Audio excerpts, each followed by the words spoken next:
Hey, how's everybody doing this fine fall evening? I'll show you what I drug home today. I'm going to be working on a clock. I got it sitting here. I have no idea what it even is. And I got it from Coachman Antiques over in LaPorte. And price was right. I bought it. It's kind of a beater. But I'll show you what I got here. Well, here she is here. I kind of guessed that at least the case is a Waterbury, but it's, let me get the light so you can kind of see it a little better.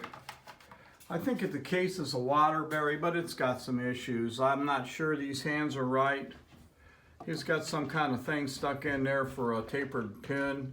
This glass is broke. This needs to come back off and be re-glued with some clamps. It's got about 15 coats of something on it, shellac or something. You can see it's all bubbled up here.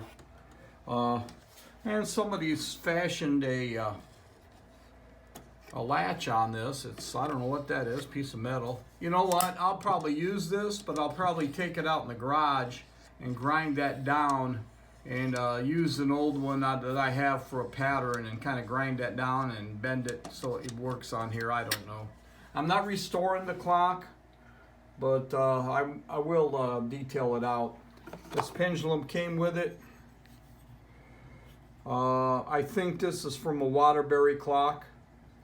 Let's move along here. I've got a Waterbury clock here somewhere with that same pendulum on it, as you can see right there. And it's kind of a similar clock as far as the drop on it and the size and everything. So I'm going to kind of guess that's what it is, but we'll see. I'm going to take it apart, lay it down, take it apart, and see what we got. And also I got this alcohol here. Bought this over at the grocery store today. It's 99% alcohol. And if I can't get this clock to run, I'm going to drink this. I bet it's good with some orange juice. What do you think? No, this should take the finish off. That's what I'm getting at here. Alrighty. Okay, I got the face off of this and the dial and the hands and everything. It appears to be, I was wrong, it's not a Waterbury, it's a Sessions clock. It says Sessions right here, and it's in pretty good shape. As far as I can see, I don't see the escapement wheel is pretty solid and everything. This is good. It hasn't been tampered with too much. The case is a mess though. But that movement, it hasn't ever been, I don't think that that's the original movement and everything. And yeah, we'll take it apart and see what happens. I don't believe the hands are the original hands. I did find this key laying around, and it's not much of a key, but it fits tight. So we'll use that. All right, I got my old clock apart. Looks like an old Sessions from maybe early 1900s. Soaking it up in some alcohol. I'm gonna get me some steel wool and start scrubbing on this and see if we can get some of that black off of there. And it's broke right here. I'm gonna take that back apart and see if I can make a better seam on that. It's got glue sticking out of the back there. And went out in the barn, had me an old piece of glass. It doesn't have the etching on it, but we'll cut a new glass for this thing. Clean it up. I'll take the movement upstairs and give it a wash job. And over here, I'm gluing the old original back together with some super glue, some Gorilla Glue. And I'll use that for a pattern. And hopefully I'll put it to the side once I get it all glued together so it's not in 4 or 5 pieces.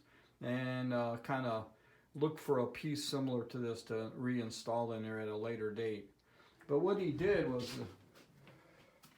I think when they put these stops back on, he accidentally hit the glass. There's a couple of stops that really have some big, shouldn't have nails that big, I don't think. A lot of times I just use clear silicone rubber and put the glass in so you can't see it, and then kind of glue the stops on so I don't have to beat the stops in. But anyway, we'll see how this turns out. Might be a nice clock after all. All right, I'm taking this off of here. Somebody must have thought this was a really good idea to put this hook in here and hang the clock up. And I don't think so. Ooh. We'll have to patch that hole up real quick. I usually use, when I patch something like that up, I usually use a couple of 3 or 4 toothpicks and glue them in there and then slice them off and stain them. And yeah, it makes a little plug, but at least it's wood, you know. Like I say, I don't restore clocks, I just detail them out. I get them as clean as I can, put them back together, get them to run. This one seems to run all right already, but oh, hey, 40 bucks. Starting to get that old black goop off of here. A little bit of this alcohol. I poured me a shot earlier. Man, I can barely see now. Oh yeah, if you believe that one. But we're getting down to the original finish here, if you can see that. Just takes a little elbow grease. Stuff is like syrup. Look at that. I might not even have to re-glue that once I get this, because you won't be able to see that crack once I get this done, I bet. Unless that falls off from the alcohol. Now when I'm taking this apart, I wanted to show you something. Instead of, you know, if you're having trouble with like a little screw or something, I got a pair of these hemostats. Pinch it on the head of the screw, and it's like effortless. You know, you pull your screw out like this here. Also, as you can see. And then when you're putting the screws up in here, when you're putting the movement back, you use these. And it's a lot easier to reach the screws in there than try a magnetic screwdriver or something, because a magnetic screwdriver is going to just stick to the movement. And it's hard to get, the angle is hard to get back in there. So these hemostats, they work wonders when you're trying to do a reach or something with a little screw, or try to get a little screw out like that. All right, I got that old finish off of there and got this pretty much under control. I can see some of the original finish underneath that. I'm going to try some butcher wax on that and buff it out and see if it shines. Right now, the door, I'm kind of soaking the door a little bit with some alcohol, put some paper towels on the top of it.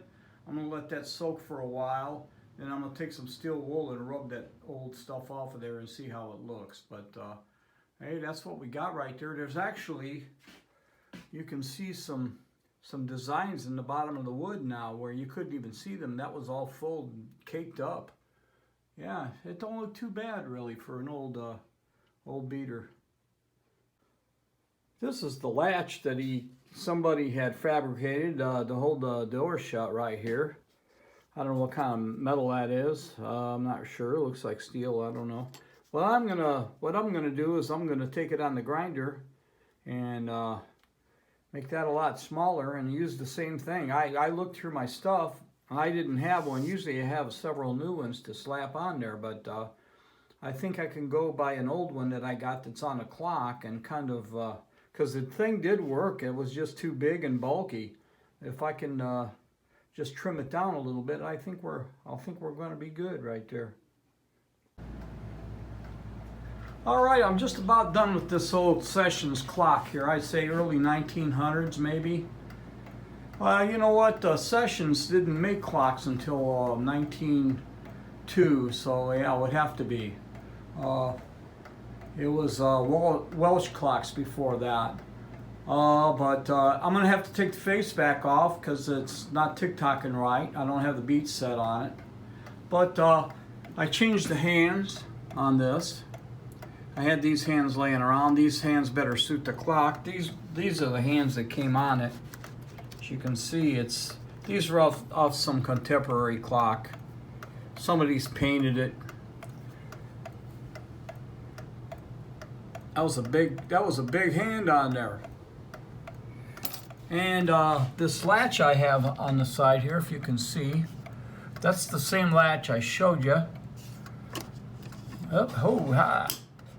And I just took it and ground the sides down, ground it shorter, bent it out a little bit there, and I think that's going to be fine. But yeah, it turned out to be a pretty clock. It's got this pattern on here. I don't think you could see that with all that other stuff on there. It cleaned up pretty good. And you don't even see where they glued it now that I cleaned it up. So I put just a plain piece of glass in there. The other glass was cracked. And I'm gonna keep my eye open for a glass that'll fit in there with the etching. But there she is. I took it back apart and got the bead set on it. You bend this this thing right here. You bend it one way or the other, and that sets the bead on your clock. Clock is setting level right now. As you can hear, it sounds pretty good. Put the face on. I'm going to take it upstairs, let it run all night. Found this old key. It's not my key of choice, but it fits the clock. All right.